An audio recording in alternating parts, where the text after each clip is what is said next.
So I obviously want you to be successful. In order to maximize the probability of that success, what we're going to do here is we're going to pick and test three niches.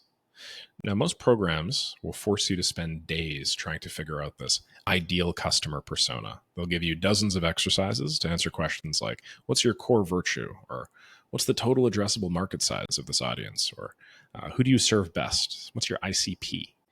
But in reality, if you're at the start line of your business, you have no idea what your core virtue is until you've been working in it for at least a few years. And frankly, I personally believe that these core virtues, total addressable market, ideal customer personas, I think that most of that is bullshit. And they're just silly concepts that people use to justify fluff, especially at this stage in your career.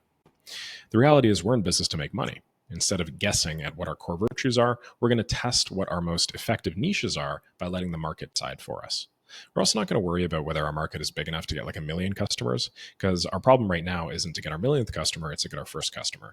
And the two are very different. And instead, we're just going to focus on what we need to do to get that person. Now, what is a niche? Well, I will broadly define a niche here as a service plus a market type. There are many methodologies to finding a niche, but I've always done this quickly and simply. When I write my niche, I do so in this form.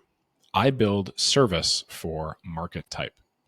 For instance, we build hands-off customer acquisition systems for videography companies. I build content production pipelines for marketing agencies. I create CRMs for recruitment companies. What I've done here is I've put together a Google Sheet that you can use to expedite this process, complete with dozens of market types and services. You can find that here just by giving a click. Make a copy of this sheet before you proceed. What I have is I have it open over here. Now, what I'd like you to do today is to pick three niches. That's your task.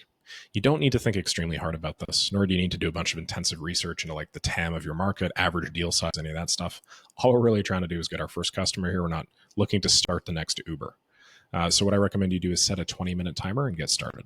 If this takes you more than 20 minutes, I'm suspecting you're going into analysis paralysis mode, and you should just pick whatever comes to mind and then move on. So this is my Google Sheet right over here. The way that it works, and I'm just going to make my ugly mug smaller and move myself over here. The way that this works is we have an example niche column over here on the left, an example service line column over here in the middle, then an example positioning statement over here on the right. And what I did is I just found a collection of industries and niches and verticals that I know work, along with different service lines, and I've just put together a variety of different positioning statements. So I build sales systems for website developers. I build marketing systems for Instagram influencers. I build hiring systems for PPC agencies. I build product development systems for SEO specialists. These are all just niches. What I have down here in green is I have your niches, your service lines, and your positioning statements. What I want you to do is to look back through your own business experience, through things that you're very good at, through areas that you've been interested in working with, or anything here on this list that you think is pretty cool, and just use this to construct your own. Our goal for this exercise is going to be to construct three. And as I mentioned, all I want you to do right now before you exit this video is go on your computer, find that timer app, set it, and get started.